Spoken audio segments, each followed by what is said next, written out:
Ал классикалык чыгармаларды жогорку чеберчиликти аткарган ырчы гана эмес, эң мыкты обондордун автору. Кыргыз эстрадалык музыкасында өзгөчө изи бар көп кырдуу инсан болчу. Бул жолку көрсөтүүбүздү биз Кубанычбек Ашыралиевдин жаркын элесине арнамакчыбыз.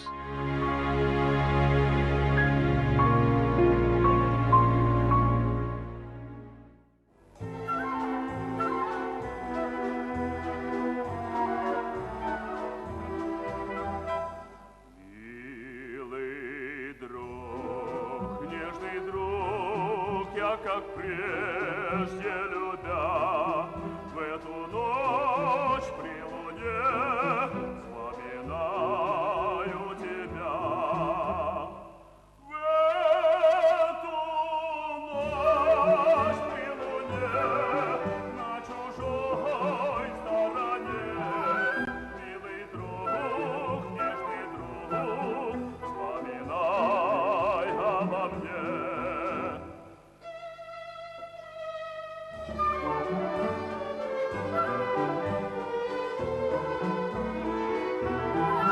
Милый друг, нежный друг, вспоминай обо мне.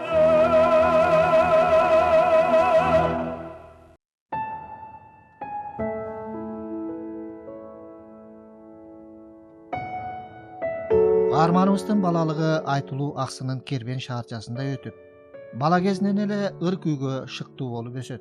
Апасынын айтуусу боюнча, Кубанычбектин таяталары да ыр жандуу, чыгармачылыкты өтө баалаган адамдар болгон экен. Кубаныч 5 жашарында эле, 6 жашарында эле баштаган. Мындай кичинекей аккордеондор болчу эле магазинде. Ошондон алып берди, алдырып алып эле, өзүнчө эле ойноп эле ошо кичине оон чыгарып алып эле ошентип ойноп жүрдү, анан кийин бир күнү отуруп алып, атасы кичине ак зыйнат деген чертип койчу эле.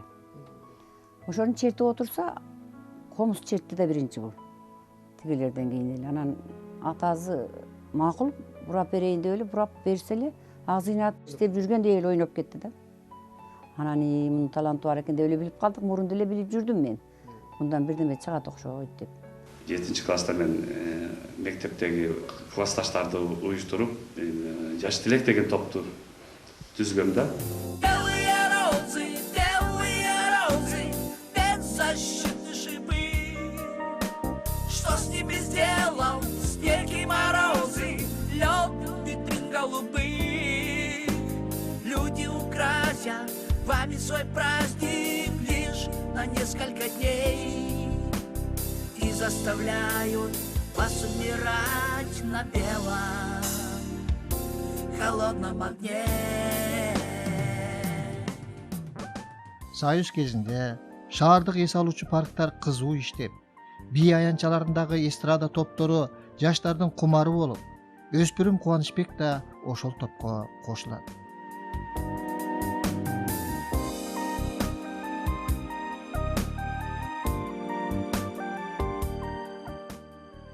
Мен анда кичинекей кыз элем, мектепте окуп жүргөм. Анан мындай эле укчу элем да, ошондо Кубанычбек Ашыралиев деп аябай менин байкем мындай туу түтүп жүргөндө, аябай ал үчүн авторитет киши болчу.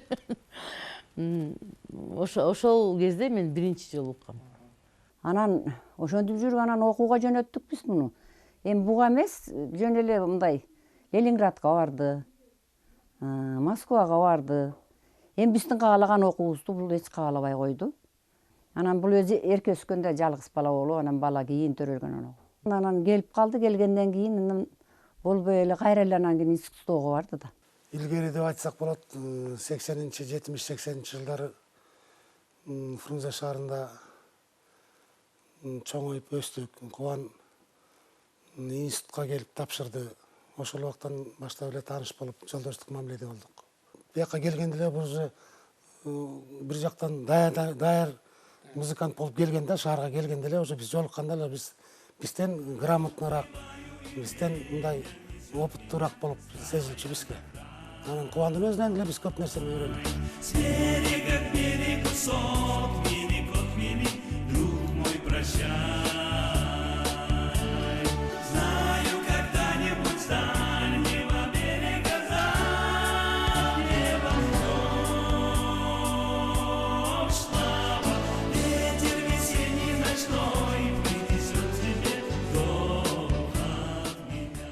Интурист деген ресторанга мен кыргыз бала керек, кыргызча ырдаган, орусча, англисче ырдаган дегендей ошол ресторанга окуп жүрүп эле кирип калдым иштеп.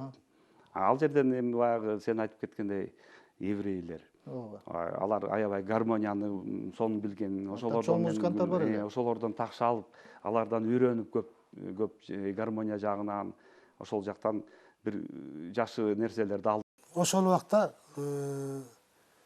ресторандарда ырдап атканда итальянча, англисче ырларды ырдап, көбүнчө ал дагы ошо бизге ушундай керектүү нерселерди Кубан көп салым салып кетти деп ойлойм да, биздин жаш музыканттарга ушундай направление.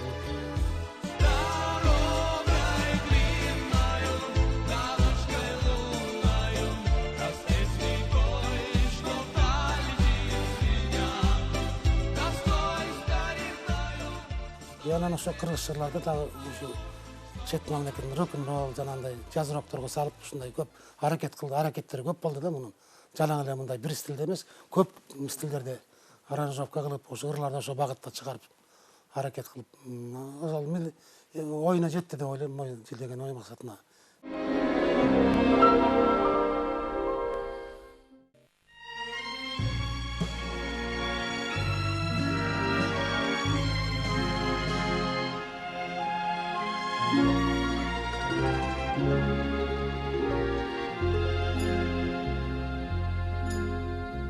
Partirono le rondine dal mio paese fredda senza sole, cercando primavera di viole, nidi d'amore di felicità. Искусство институтунда Кубанычбек классикалык вокалдан сабак алып, өзүнүн аткаруучулук чеберчилигин өстүрүп, улуу маэстро Асанхан Жумахматовдун көз кырына илинет. Биздин маэстробуз Асанхан Жумахматович менен иштеп жүргөндө, Кубанычке дагы чогуу иштеп, ушу как оркестр менен ырдап, чоң-чоң дүйнөлүк классикалардан, ариялардан, опералардын арияларынан аткарып, чоң партияларды ырдап жүргөн. Мен ойлойм, ушу улуу маэстробуз бизди Жумахматов жөнөкөй ырчыларды алган эмес. Баягы талантына карап, музыкалык жактан ар бирине төп келишкенде, ушу маэстро өзүнө солист кылып алчу. Да я шут, я циркач, так что же? Пусть меня так зовут вельможи, как они от меня далеки, далеки, никогда не дадут руки.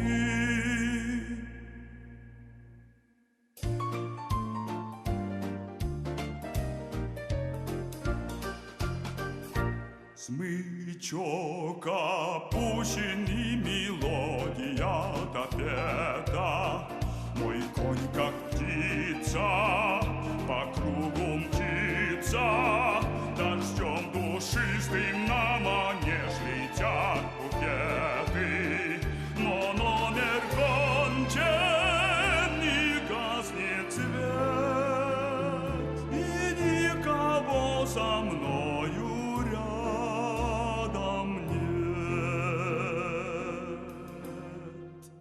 СССР убагында лауреат болуш деген бул өтө оор, өтө кыйынчылык менен болгон. Кубаныке канча конкурстарга катышты. Биринчилерден болуп конкурстарга катышып, Москвага барып, анан классикалык чыгармадан романсиадаларга барып, чоң жетишкендикке жетишти.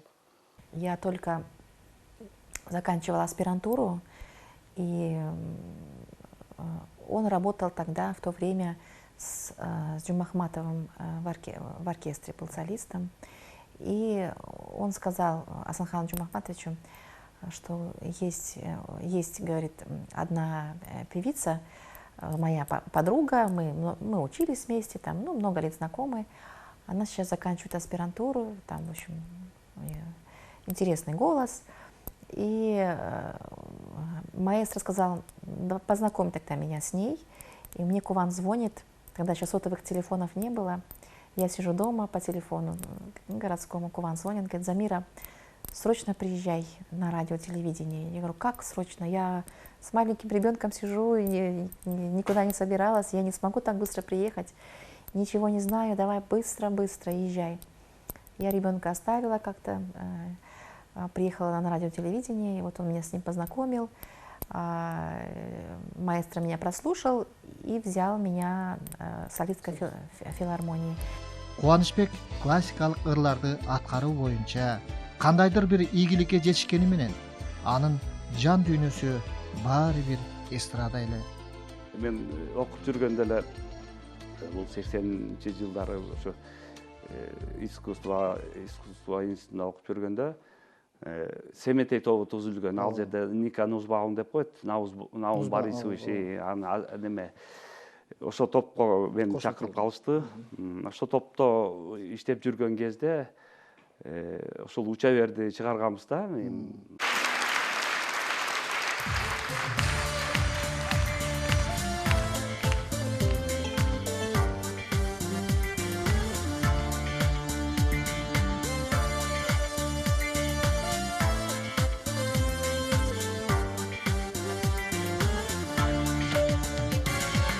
Çeber ümitindin karkırası Öçmegen ulu günden şan suraçı Bağlada göz katkanda birdi görgön Eninin eteginde barkıraçı Uça ber ümitindin karkırası Şolada aytın koyuktap çarkıraçı Uça ber dalganca kanatlarım Gelgence ömürlerdün arkıcası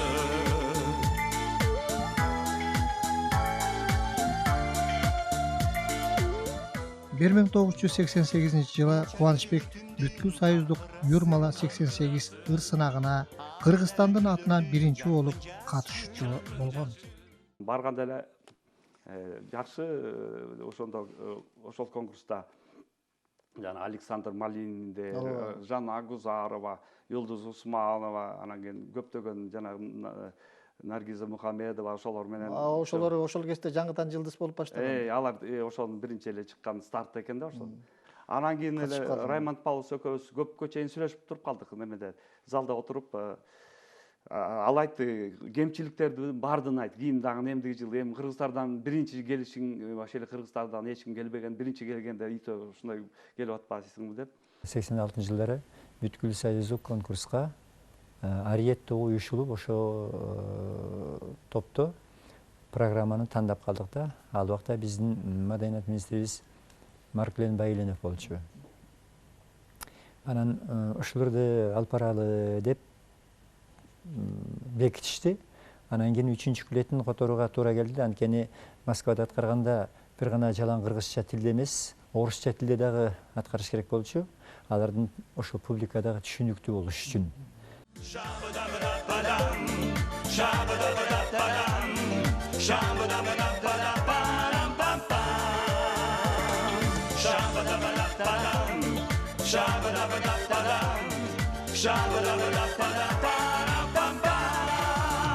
Улетай, журавлик мой, в ночную даль, унося за горизонт мою печаль. Ты лети, пока не сбудутся мечты, и наступит время счастья и любви. Уча бер үмүтүмдүн каркырасы, шолодай туңгуюктап жаркырачы. Уча бер талганча канаттарым, келгенче өмүрлөрдүн аркы жазы.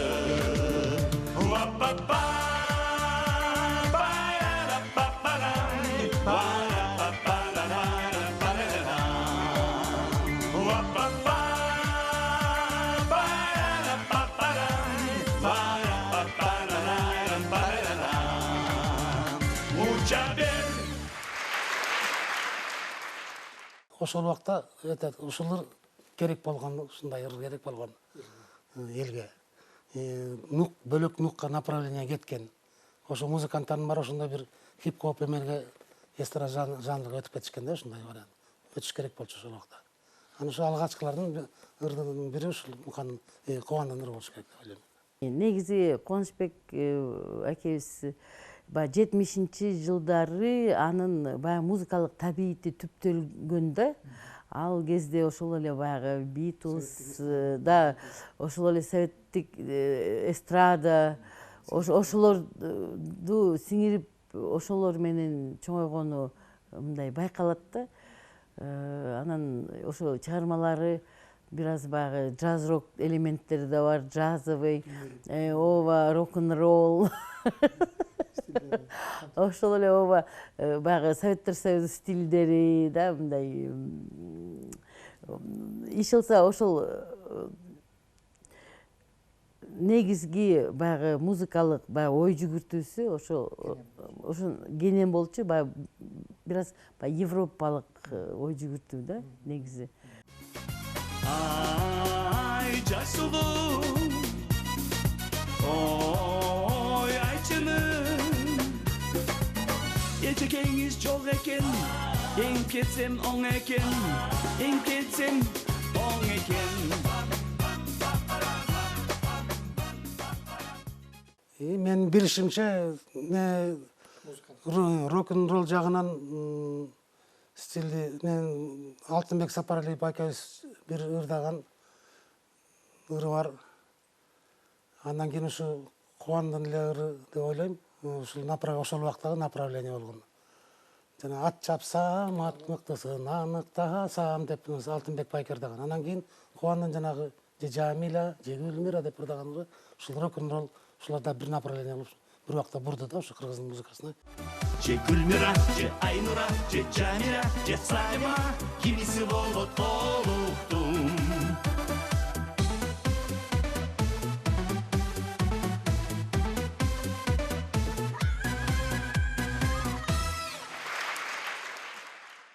Мага өз ырларын сунуштаган. Сунуштап ошол биринчи ыры, ошол жаңы ырдын премьерасы деген ыр болчу.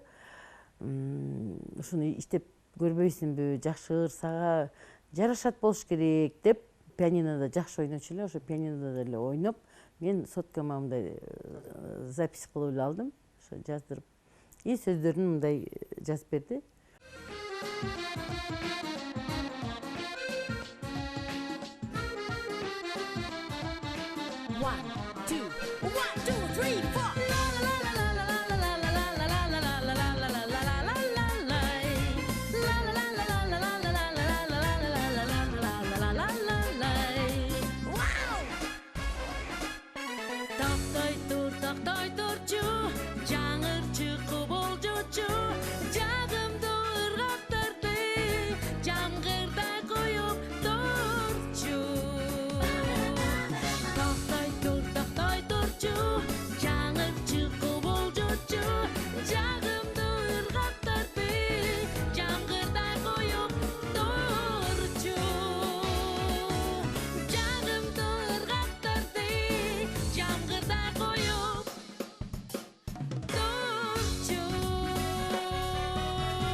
Бул ыр кичине рок-н-ролльный вариант болсо, бир джазовый уклону менен башка чыгарманы мага сунуштады. Аны биз сөзүнүн үстүнөн деле чогуу иштеп, Жипари Сабаева деген акын жазып берген. Үй бүлөлүк альбом деп ошол дагы бир чыгармасы чыккан.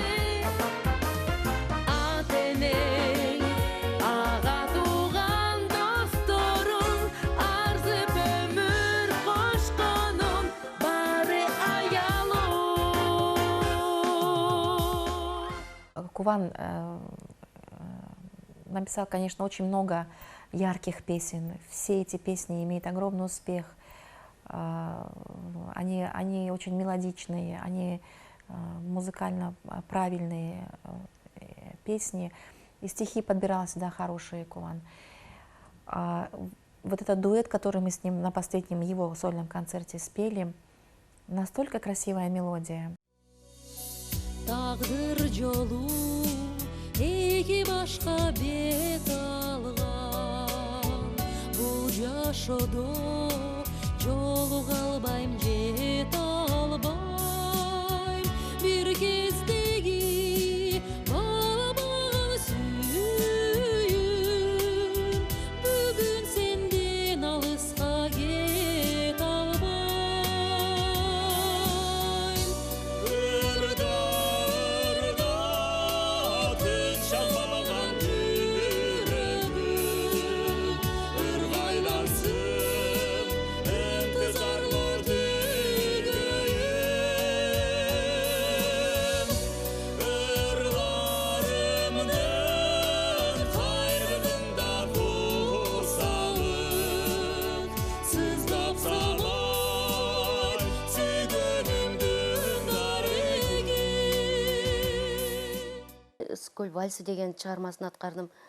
Оркестр менен ушунчалык Ысыккөл чыгармасын аткарганда мен Ысыккөлдүн жанында баягы жээгинде жүргөндөй болуп, музыкасы ушунчалык терең жазылган чыгарма болчу. Аткарып жүрөм. Кырска бүткүн немеде Ысыккөл толкунда Күлгүлөй гүлдү суйкайып аккулар калкышат Ысыккөл вальсы кымбатым андайын сагынып Аябай менден беремиң күндү жаркында Акжамгыр болсо бул мазмуну ушу ырдаганында ар бир үй бүлө ынтымактуу болсо экен, көз тийбесе экен, сөз тийбесе экен деген ушунчалык сөздөрү дагы жакшы, анан сөздөрүнө жараша обону дагы сонун жаралган чыгарма бул.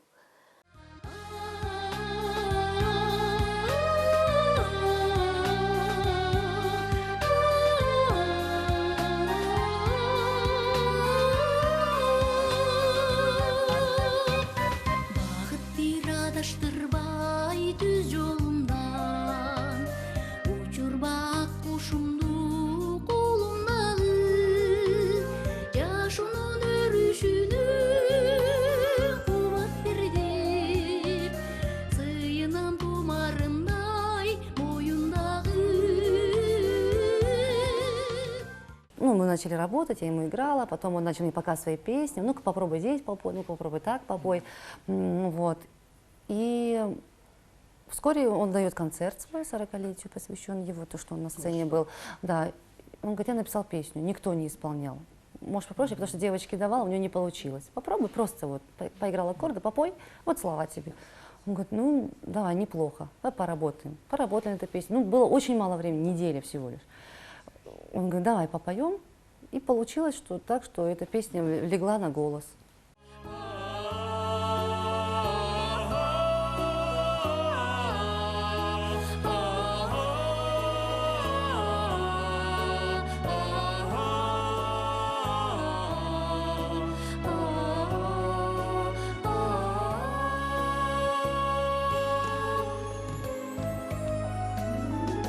Сен мага капчасы кайгырганда сагыныч санамды жайылганда сөздөрүң өткөндөрдү эске салсын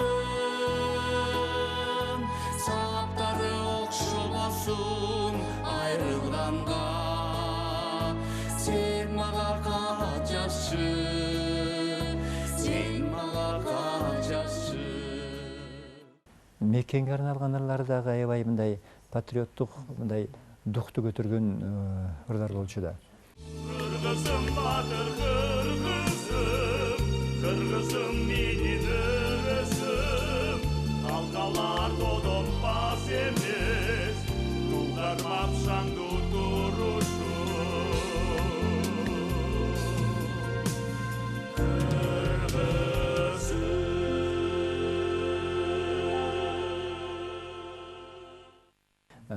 Карындаш деген ыры да бар болчу, анан кыздар деген ыры бар болчу, көптөгөн коштошуу деген ырлары бар болчу, укмуш энеге арналган, Деги баягы өзүнүн жүрөгүндө үй бүлөсүндө энени ыйык, ата энени ыйык көрөбүз да. Ата энеге арналган ырлары.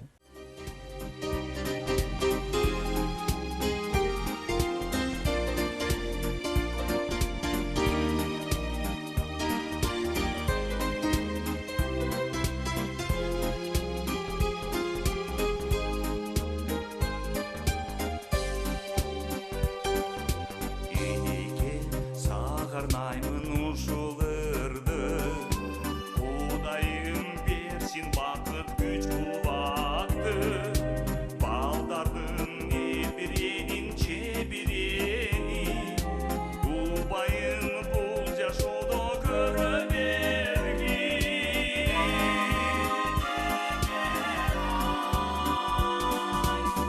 Ырысым ыйыгымсың энекем ай, жүзүңдөн нур төгүлгөн берекем ай, көрбөсөм сана тартып сагынамын, дүйнөдө эң кымбатым энекем ай, дүйнөдө эң кымбатым энекем ай, дүйнөдө эң кымбатым энекем ай.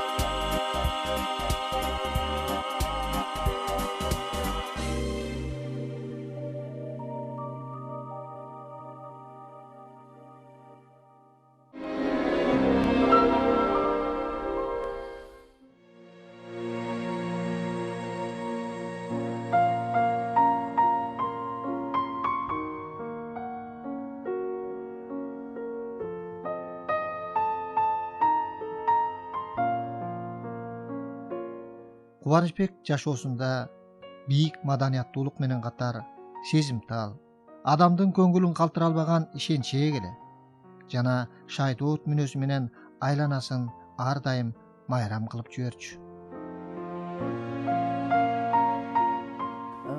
Кубанычбек акебиздин баягы арты менен Аксыга 2-3 жолу барып келдик. Барып баягы келишибиз деле өзүнчө история, күлүп жыргап эле бир ооба аябай баягы кең пейилдүү киши, мейман дос. Барышыбызда келишибизде курсак деле ток, көңүл деле ток, той бир конокто болуп келдик. Абдан ак көңүл, кең пейилдүү киши эле. В личной жизни Кувану не очень повезло, но, как, наверное, очень многим творческим людям, вот, не всегда могут творческого человека понять и выдержать его стиль жизни. С матерью своих детей они давно очень развелись, она уехала за границу, и дети уехали. Он очень страдал без детей. Дети живут сейчас все в Англии. Вот, и он очень по них скучал, вспоминал, всегда говорил: мои дети живут в Англии, у меня внук, представляешь, говорит, Замира, наполовину англичанин, там какое-то имя, Ричард Бердеке. Очень он смеялся, что у него внук Ричард. Но потом, конечно, он женился неоднократно, и вот последняя жена его, Ирыс, потрясающая женщина, наконец-то он нашел вот ту женщину, с которой вот он прожил последние годы и последние дни своей жизни. Он был с ней очень счастлив. Кубаныч экөөбүз ошо чыгармачылык адамдардын ортосунда тааныштык элек. Мен студент кезде эле ошо чыгармачылык адамдар менен жакын элем. Ыр музыканы сүйчү элем өзүм дагы. Ошол аркылуу таанышып калдык. Анан баягы пешенеде жылдызыбыз келишип, экөөбүз баш кошуп жашап калдык. Турмушта ойлойм көп эле татаал жолдорду басып өттү Кубаныкеч.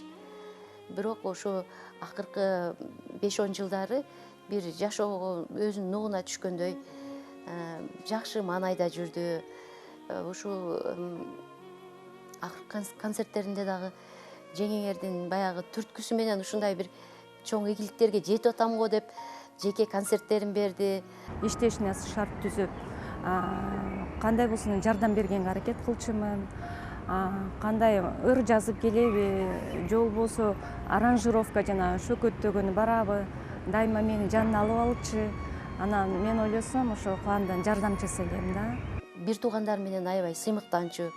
ар бири эжесинин карындашынын ушундай ийнелердин жакшылыктарын бизге жумушка келип ушундай болуптур деп сүйүнүп биз менен тең бөлүшүп, анан апасынын ден соолугуна аябай көп кыжаалат болуп, ушу апам ооруп калыптыр, жакшы болуп калды бекен деп биздин көзүчө баягы үйүнө звонок кылып, апасын дагы аябай жакшы көрүп, анан биз дагы апасын көргөнбүз. Сулуча келген аябай жакшынакай апасы бар.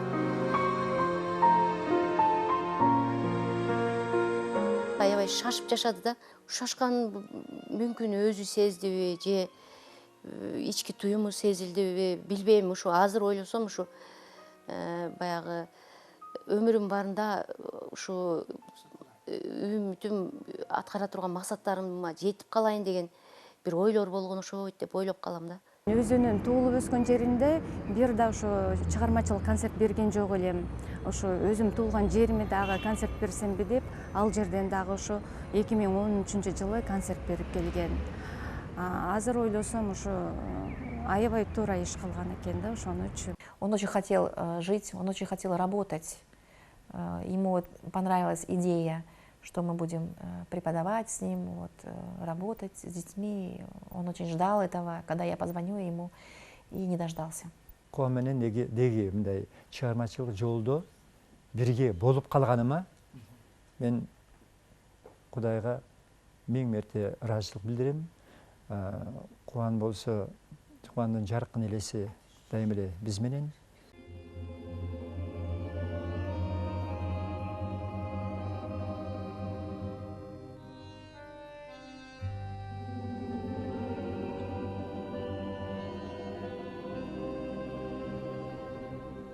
Твоих лучей